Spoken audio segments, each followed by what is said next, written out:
They called me low digital proficiency. Me. The woman who digitized 15 years of company records and trained 3 generations of assistants. But here's what they didn't know when they put my name on that termination list: I had 23 years of their secrets sitting in filing cabinets they forgot existed. There's a particular kind of power that comes from being invisible. When you're the old black woman at the desk nobody looks at twice, people say things. They leave documents open. They make mistakes. And for over 2 decades, I watched everything. I filed everything. I remembered everything. Most people think corporate fraud gets exposed by whistleblowers with a conscience or investigative journalists with unlimited resources. But sometimes, it's just a 67-year-old woman they tried to push out quietly, who decided she wasn't going quietly at all. So what did I find buried in those archives that made a 35-year-old CEO end up in federal prison? How does someone they considered obsolete bring down a $12 million criminal empire? And why did it take them trying to fire me to finally use the weapon I'd been building for 23 years? My name is Margaret Washington. And this is the story of how being underestimated became my greatest advantage. They thought I was just furniture. An old black woman who'd been filing papers for so long, I'd become part of the walls. Invisible. Harmless. Forgettable. But here's what they didn't know: I saw everything. I heard everything. And I remembered everything. My name is Margaret Washington, I'm 67 years old, and this is the story of how I brought down an empire built on lies, just by doing what I'd always done best: paying attention. If you've ever been underestimated because of your age, your race, or because someone decided you weren't worth their time anymore, stay with me. Because what I'm about to tell you will remind you that the most dangerous person in any room is the one everyone ignores. It started on a Tuesday morning in September. I'd been working at Silverman & Associates Financial Consultants for 23 years. 23 years of arriving at 7:30 sharp, making the coffee nobody thanked me for, organizing files that partners would scatter across their desks like confetti, and watching young executives climb ladders built on the backs of people like me. I didn't complain. I did my job. I kept my head down. That was how women like me survived in spaces that weren't built for us. But that Tuesday, something shifted. I was at my desk in the bullpen, that's what they called the open area where the administrative staff worked, when I noticed Brendan Hoffman walk past me without his usual fake smile. Brendan was our new CEO, 35 years old, with perfect teeth, expensive suits, and the kind of confidence that comes from never being told no. He'd been with the company for only 8 months, brought in from some Silicon Valley startup to revolutionize our operations. Translation: make everything colder, faster, and more disposable. He didn't look at me that morning. That might not sound like much, but in an office where you've been invisible for 2 decades, you learn to read the small signs. Brendan always gave me that condescending little smile, the kind you give a child or a pet. But that day? Nothing. He walked right past my desk like I wasn't there at all. My stomach tightened. I'd seen that look before, years ago, right before they let go of 3 senior staff members during the 2008 crash. The office felt different that morning. Conversations stopped when I walked by. Younger assistants avoided eye contact. Even Janice from accounting, my closest friend in the building, seemed nervous when I asked her about the quarterly reports. Something was moving beneath the surface, something deliberate and coordinated. I'd worked in corporate America long enough to recognize the signs of a purge. I turned back to my computer and opened my email. 17 new messages. Most were routine, meeting confirmations, office supply requests, the usual administrative noise. But one caught my eye. It was from Brandon's executive assistant, Melissa, sent to the senior partners. The subject line read, Q4 restructuring, confidential. I wasn't copied on it. I shouldn't have been able to see it at all. But Melissa had made a mistake. She'd forwarded it to the general admin folder instead of the partner's private channel. I hesitated. Opening that email was crossing a line. But something in my gut told me I needed to see what was inside. I clicked it open. The message was brief, clinical, cold. Per Brendan's directive, we'll be implementing a phased reduction of non-essential personnel. Priority targets include employees over 60 with redundant skill sets. Please review attached list and confirm terminations by end of week. Aim for voluntary resignations where possible to avoid legal complications. My hands went numb. I scrolled down to the attachment. There were 12 names on that list. Mine was third from the top. Margaret Washington, Administrative Assistant, 67 years old, 23 years of service. Next to my name, in red text, it said, low digital proficiency. Recommend early retirement package. I sat there staring at that screen for a long time. My heart was pounding so hard I could hear it in my ears. Low digital proficiency. I'd taught myself Excel when half these partners were still in high school. I digitized 15 years of paper records when this company transitioned to cloud storage. I'd trained 3 generations of assistants on the database systems they still used every single day. And they called me low proficiency. But that wasn't even the worst part. The worst part was the phrase voluntary resignations. They weren't going to fire me outright.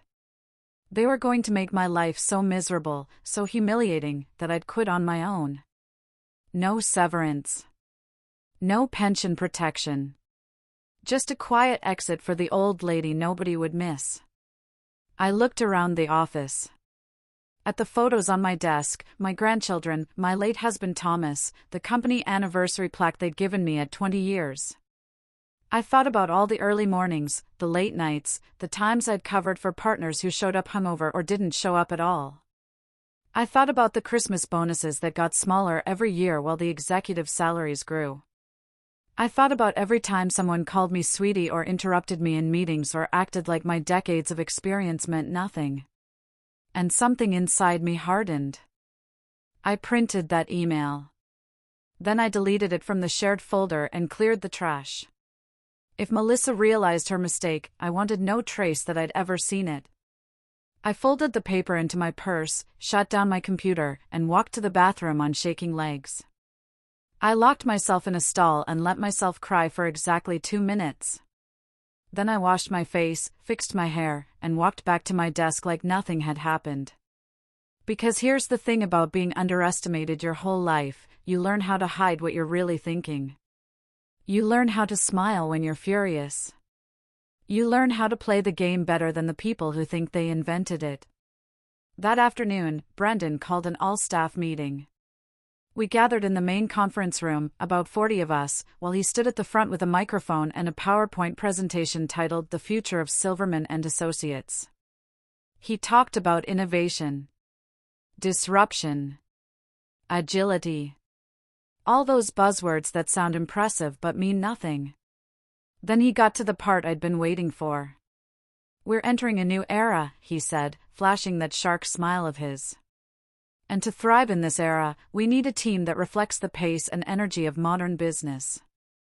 That means embracing new technology, new workflows, and yes, new talent. He paused for effect. Some of you have been with this company for many years, and we're deeply grateful for your service. But we also recognize that not everyone is equipped for the road ahead. In the coming weeks, we'll be offering enhanced retirement packages to select employees. If you're approached about this opportunity, I encourage you to seriously consider it. Change is hard, but it's also necessary. He didn't look at me once during that speech. None of the partners did. But I felt every word like a knife. Around me, younger employees nodded along, oblivious. They thought he was talking about somebody else. They didn't realize that in 5 years, 10 years, they'd be the ones sitting in my chair, wondering when they became obsolete. I watched Brendan as he spoke. Really watched him. The way he gestured with his hands, the rehearsed pauses, the calculated eye contact with everyone except the people he was about to destroy. This wasn't his first time delivering this kind of message. He'd done this before, at other companies, to other people who'd trusted their employers to treat them with dignity. He was good at it. Smooth. Practiced. Soulless. After the meeting, I went back to my desk and did something I hadn't done in 23 years. I started going through the company's archives. Not the recent files, everyone had access to those. I went into the deep storage, the old records that had been scanned and filed away and forgotten. Contracts from the early 2000s. Audit reports from before the digital transition. Correspondence between partners and clients that nobody had looked at in over a decade. I had access to all of it. That was the irony. They trusted me with the keys to the kingdom because they never thought I'd use them. I was just the old lady who filed things away and kept the office running. Harmless. Invisible. But I wasn't harmless. And I was about to make sure they never forgot my name. Over the next 3 days, I stayed late every night. I told the security guard I was catching up on backlog. He didn't care. He was usually half asleep at his desk anyway. I combed through 15 years of documents, looking for anything that didn't add up. I'd worked in this office long enough to know when something smelled wrong. And the more I dug, the more I found. It started with a contract from 2011. Silverman and Associates had been hired by a real estate development company to manage their investment portfolio. Nothing unusual there. But buried in the fine print was a clause that allowed our firm to collect a percentage of profits from properties that were never listed in the official portfolio. I cross-referenced it with our tax filings from that year. Those profits weren't reported. They'd vanished into thin air. I kept digging. I found another contract, then another. A pattern emerged. Over the course of 8 years, Silverman and Associates had funneled nearly $12 million through shell companies and offshore accounts. The money came from clients who trusted us to manage their wealth legally and ethically. Instead, the partners, 3 of them, specifically, had been skimming profits, hiding income, and falsifying records. And Brandon? He wasn't just complicit. He was the architect. Before he became CEO, he'd worked as a financial consultant for one of those clients. He knew exactly where the bodies were buried because he'd helped dig the graves. That's why they'd brought him in. Not to revolutionize the company, but to cover their tracks. The deeper I went, the worse it got. I found emails between Brandon and the senior partners discussing how to restructure the firm to hide the fraud from incoming auditors. I found revised contracts with forged signatures. I found payment records to offshore accounts in the Cayman Islands and Switzerland. I found evidence of bribes paid to local officials to expedite zoning approvals for properties the firm had secret stakes in. They'd been so careful. Every document looked legitimate on the surface. But I'd been organizing these files for over 2 decades. I knew what the real versions looked like. I knew which signatures were genuine and which weren't. I knew which accounts were supposed to exist and which ones had appeared out of nowhere. And I had something else they didn't count on, a photographic memory for numbers. I could look at a financial statement from 2013 and tell you if the figures matched what I'd filed away back then. Most people would need to pull up old records and compare them side by side. I could do it in my head. I printed everything. Every contract, every email, every audit report that had been altered or ignored. I made 3 copies of every document and stored them in separate locations, one in a safety deposit box at my bank, one in a waterproof bag in my attic, and one in a plain manila envelope that I mailed to myself at my daughter's address in Atlanta. I wasn't taking any chances. Then I waited. The following Monday, I got the call. Melissa asked me to come to Brandon's office at 3 o'clock. Just a routine check-in, she said, but her voice was too sweet, too careful. I knew exactly what this was. I arrived at 2:55. Brandon was sitting behind his massive glass desk, looking at his phone. He didn't stand when I walked in. Didn't shake my hand. Just gestured to the chair across from him like I was there to be interviewed for my own job. "Margaret," he said, finally looking up. "Thanks for coming. I'll keep this brief. You've been with us a long time, and we really appreciate everything you've contributed over the years. But the company's moving in a new direction, and honestly, I think you'd be happier stepping back and enjoying your retirement.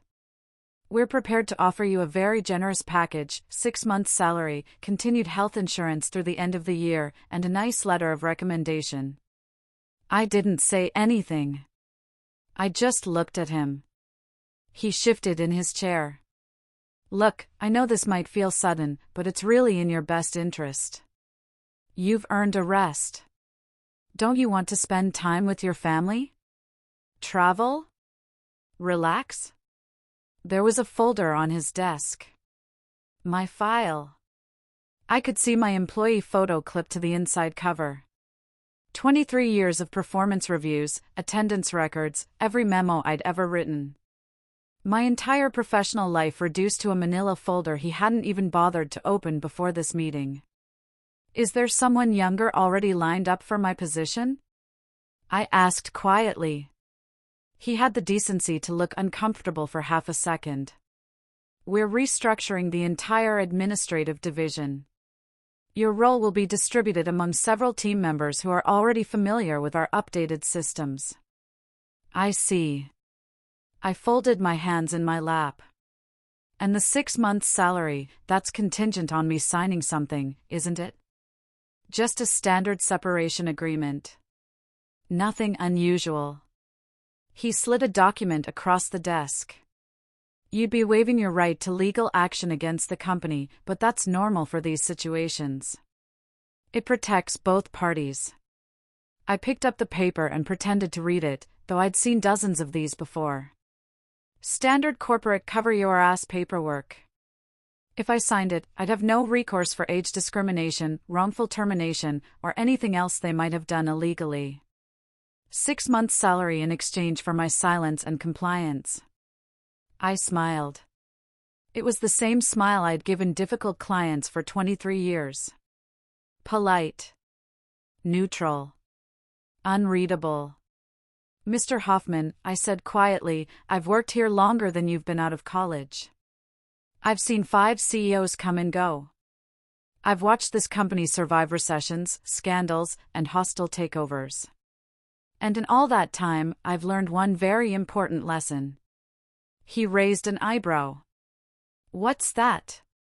"Never underestimate the person who keeps the files." His smile faltered. Just for a second. But I saw it. "I'm going to accept your offer," I continued. "I'll sign whatever papers you need me to sign. I'll clean out my desk quietly. I'll leave without making a fuss. Because you're right, I am tired. And I do want to enjoy my retirement." He relaxed. He actually looked relieved. "I'm glad we could handle this like adults. Melissa will send over the paperwork tomorrow." I stood up. "Just one more thing." "Yes?" "You should check your email tonight. Around 8 o'clock.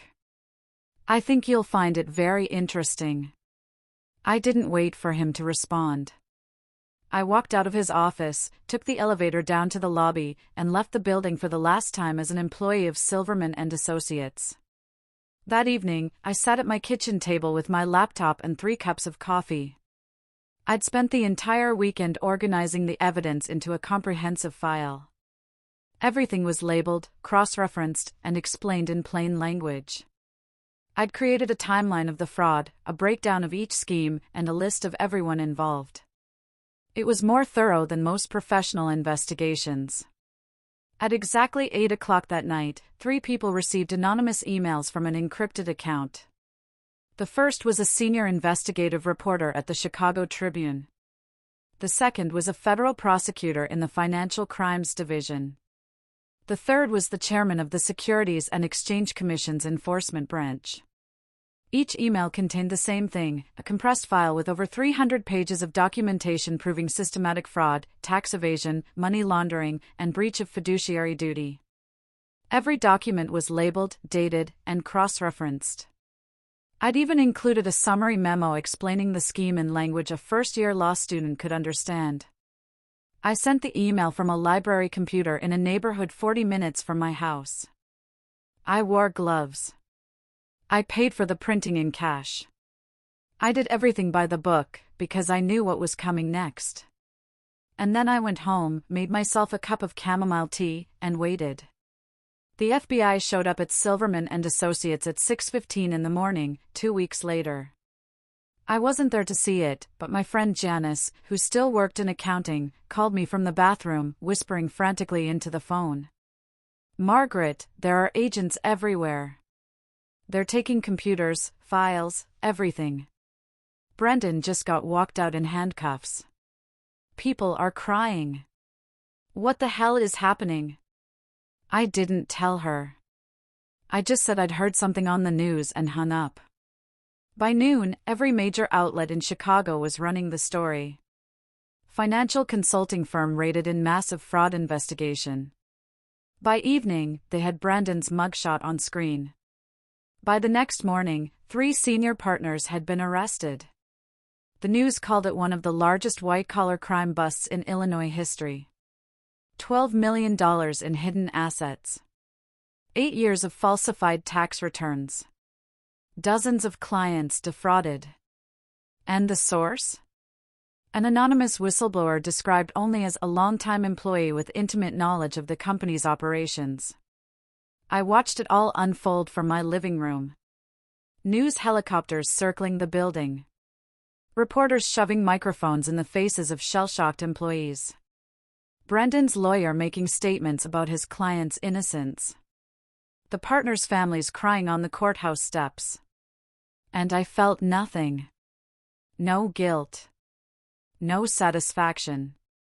Just a quiet sense of justice. My phone started ringing 2 days later. Lawyers. Lots of lawyers. They wanted me to testify. They wanted me to go on record. They promised me protection, compensation, vindication. I listened to all of them. And then I hired the best employment attorney in Chicago and filed a lawsuit against Silverman and Associates for age discrimination, wrongful termination, and retaliation. The company's legal team tried to bury me in paperwork. They filed motions to dismiss. They claimed I had no standing. They argued that my separation was voluntary and generous. But my lawyer was relentless. She subpoenaed that email I'd printed, the one with the termination list. She brought in 3 other employees who'd been pushed out in similar circumstances. She documented every instance of age-based discrimination in the company's recent history. And when the federal prosecutors confirmed that I was indeed the whistleblower who'd provided the evidence that brought down the firm, the company's position became impossible to defend. You can't claim someone left voluntarily when they just exposed your criminal enterprise. The case never went to trial. The company settled for $3.2 million. They also issued a public apology, though by that point the firm was already bankrupt and dissolving. Brandon Hoffman was sentenced to 12 years in federal prison. The 3 partners got 8 years each. Melissa, his assistant, flipped on everyone to save herself and got probation. I used part of the settlement money to pay off my house and set up college funds for my grandchildren. The rest I put into a foundation called the Gray Respect Initiative. We provide legal support, resources, and advocacy for older workers facing discrimination, forced retirement, and workplace abuse. In the first year alone, we helped 73 people fight back against companies that tried to push them out. I also started speaking. Universities invite me to talk about corporate ethics. Nonprofits bring me in to train employees on recognizing fraud.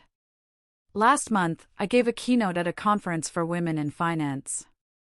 The room was full of young professionals in sharp suits, hanging on every word.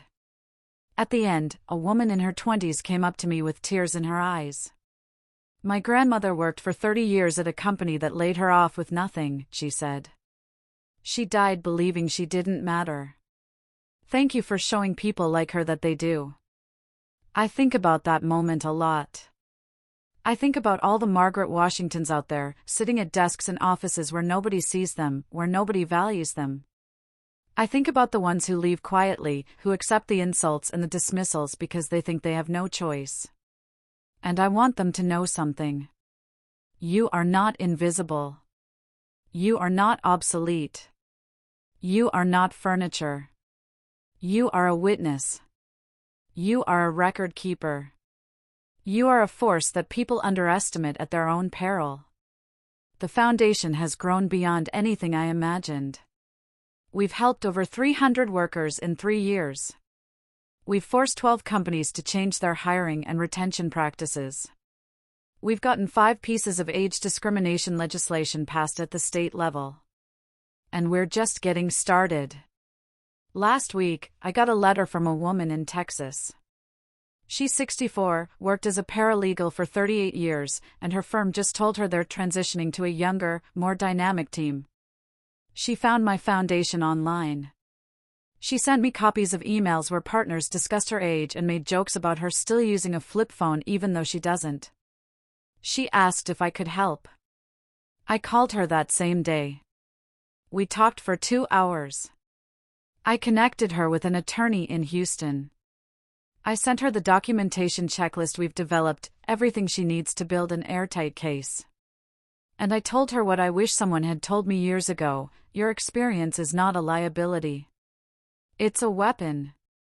Use it. If you've ever been made to feel small because of your age, because of how you look, because someone decided you weren't worth their respect, write your story in the comments. Share it. Let people know you're still here. And if you want to see more stories about people who refuse to be erased, hit that subscribe button. Because I've got plenty more to tell. Brendan Hoffman thought he could push me out quietly.